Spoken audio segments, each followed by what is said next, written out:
welcome to Lauren's Travels. I am very excited because it's the first day that I'm actually going somewhere. I've been waiting until I got my mask, which is right here.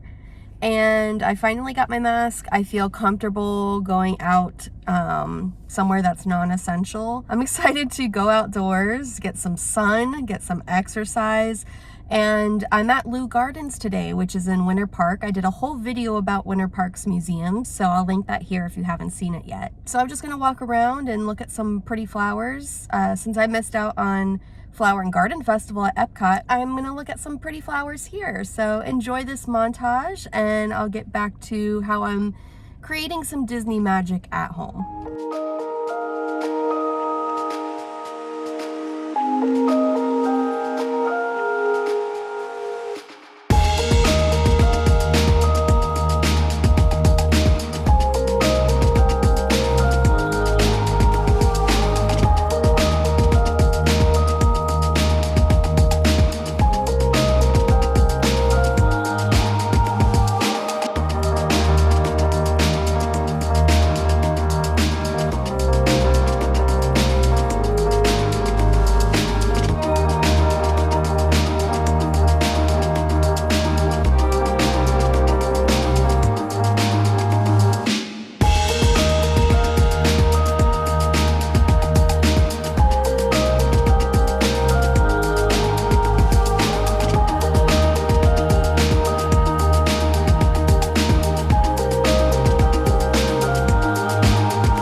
Now it's time to go back home after the fun trip at the gardens.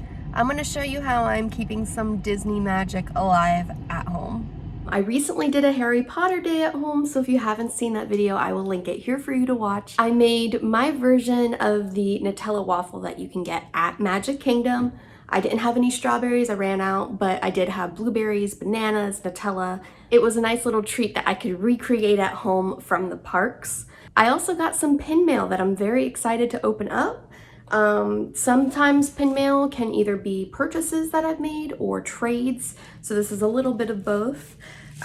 This first one is from the Disney Pins blog. I've never made a purchase from them before, but I found this pin on there and it's actually from this collection, which I'm going to show up close. It's the Disneyland Resort Haunted Mansion 50th Anniversary limited release. So I'm going to do an unboxing at the end of opening the rest of my pin mail, but this is one of the pins from that collection. So let me show you up close. And if you collect pins or you're starting to collect pins, the Disney Pins blog is great. It tells you when new pins are coming out, and it shows you sometimes older collections, so it's cool to see.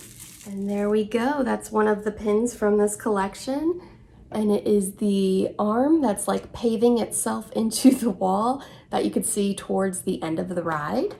And these are limited release, so it's kind of cool to have some Haunted Mansion Disneyland pins that were limited release because I don't live out there, so it's fun to get these pins. And I have one more before I do the unboxing. And this is a pin I've been wanting for a while. Because I collect Nana, as you may know, and she's very hard to come by. This is a limited edition Nana pin. It is from the Fairy Tales collection, and it has her chained outside of her house. I love it so much. I love that it's kind of like a two-part pin. And this is a limited edition, I believe, of 750, but I'm gonna take it off the board and see here. Yes, limited edition of 750, so you could see it up close without the wrapping. She is beautiful. And now let's get to the unboxing. I'm very excited because it feels like I'm at Disney. These I actually found on Poshmark. I like to look for things on there, and I was surprised to see one of these boxes on there because not a lot of people sell them in the box. They sell them like separated, like the Disney Pins blog one.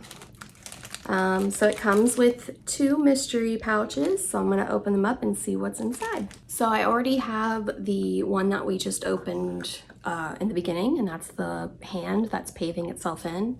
I'd also like to get the caretaker, or even the lady that sings at the end. Really any of these pens, as long as it's not the one I already have. So let's see if I got a duplicate or not. Ooh, so the first one is the ghost that you see also at the end of the ride. And our version at Walt Disney World has a little hidden Mickey on this one. And then let me see what the last one is. Oh good, so I didn't get any duplicates. This is one of the ghosts that are playing the musical instruments in the ride as well. So, just to recap, I got these 2 from my unboxing, and this one from the Disney Pins blog. So I've got 3 different ones from that set, which is cool. And then of course, my awesome Nana pin. Can't wait to put her with my collection. I'm trying to get new pin boards, some cuter ones, so I can arrange my smaller collections on them. So as soon as I do that, I'm gonna do a video just on my smaller pin collection so you can see them all up close. Another way to keep some Disney fun at home is this book that just came out. This is the Disneybound book, and I'm really excited about it because when I first started to plan my move up to Orlando in 2010, 2011, that's really when the Disneybound Tumblr started to kick off. So I've kind of seen it from the beginning on through to what it is today, and I have a lot of respect for Leslie Kay. She is the author and creator, really, of Disneybound.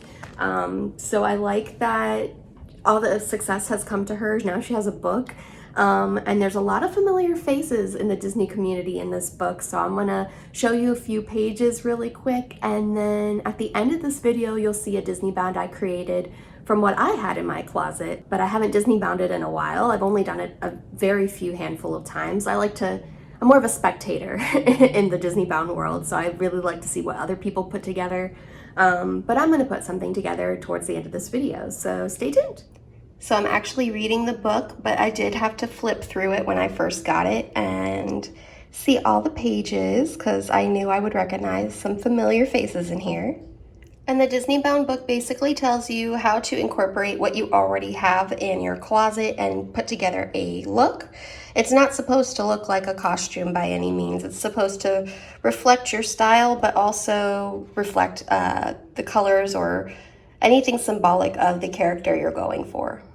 And this is definitely a Disneybound I want to do in the future. I love Dole Whip and pineapple soft serve. I used to work at Pirates, so the Dole Whip is very special to me, and it's one of my favorite snacks at Disney. So yeah, you can even Disneybound as a snack. The Haunted Mansion is my favorite ride, so I'd also probably like to do one of these Disneybounds in the future. And it kind of gives you examples here on the pages, like what you can do, but of course, everyone's style is their own, and that's the fun thing about Disneybounding is no 2 bounds will look alike, which is really cool. So I went with Nemo. I looked at my closet and saw the colors I had. Of course, you gotta have the stripes for Nemo. And for accessories, I went with this cute gold necklace. Has like the circles like bubbles. That's what I went with. I got this cute little blue scrunchie, and my purse was blue just to represent the ocean. And then of course I have some makeup to kind of go with the look. Got the orange bangle and the orange skirt, which is very comfortable. Might use it for more bounds in the future. I just went with orange flip-flops because I was only going to the post office and grocery store today. But if I were going to Disney, I might even wear some cute sneakers with this to kind of put the outfit together. And that's how I kept some Disney magic alive and had my own kind of version of Flower and Garden Festival. Please leave a comment down below. Let me know how you think I did on my Disneybound or anything else featured in this video, and I'll see you next time on Lauren's Travels. Bye!